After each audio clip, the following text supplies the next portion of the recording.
Hi everyone, welcome to my channel where I share different types of content to help homemakers like myself stay on top of their game. If you're new to my channel, my name is Olufumi Odumuagun, and today I'll be teaching you how to make smoky party jollof. I mean authentic smoky party jollof at home.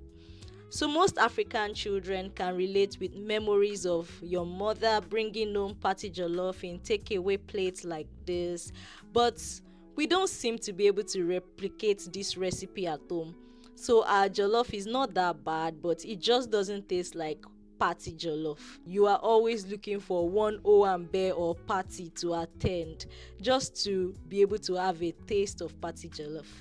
But today I'll teach you the secret of making smoky party jollof in your home without firewood or coal. Let me begin by sharing the ingredients you need.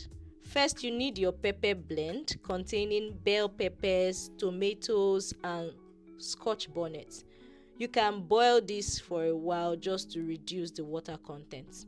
You also need your sliced tomatoes, you need your sliced onions, you need grated garlic, you need tomato paste, you need your thyme, you need your nutmeg, you need your curry powder, and you also need your chicken broth. Guys, you also need a stainless steel pot. If you want that authentic flavor, make sure you use a stainless steel pot. Now let's get started with the cooking. Firstly, I added some vegetable oil to the pot, and I used the vegetable oil that I had used to fry my chicken just to build in more flavor into my party jollof. After the oil was hot enough, I added most of my onions to it. Guys, remember to leave some onions behind for garnishing later. Then I added my grated garlic and I stirred with my wooden spoon. So guys, this wooden spoon is also very important in cooking party jollof so that you don't break your rice and get it soggy while stirring. This is very important. So after cooking my onions for about 5 to 7 minutes and they were transparent, I added my tomato paste and continued to stir until I had a texture that looked like crumbs. Make sure you keep stirring to avoid your sauce from burning too early. Then I added my spices, that's my curry and my thyme, and stirred until well combined. Then I added my pepper blend and I also added my seasoning cubes and stirred. Then I added my meat stock and tasted it to be sure that the salt was just enough. After this, I added my nutmeg and I also added some more salt to taste, and I covered to boil. After it started boiling, I added my bay leaves and added my rice, which I had rinsed earlier. So guys, you don't need to parboil your rice. Just make sure that you give it a good rinse and you add it to the liquid. And also don't forget to make sure that your water level, that's the liquid level in your jollof rice, is not too much. It should just be a little above the rice level, say 1 to 1.5 inch above your rice level, so you don't get your rice to be too soggy.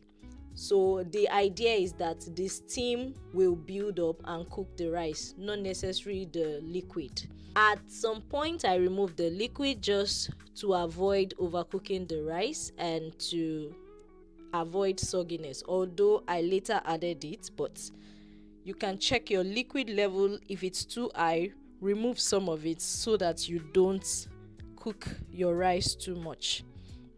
So I then covered my pot with foil and placed the lid to cover the pot. It is very important to use your foil paper so that your steam can build up properly and cook your rice.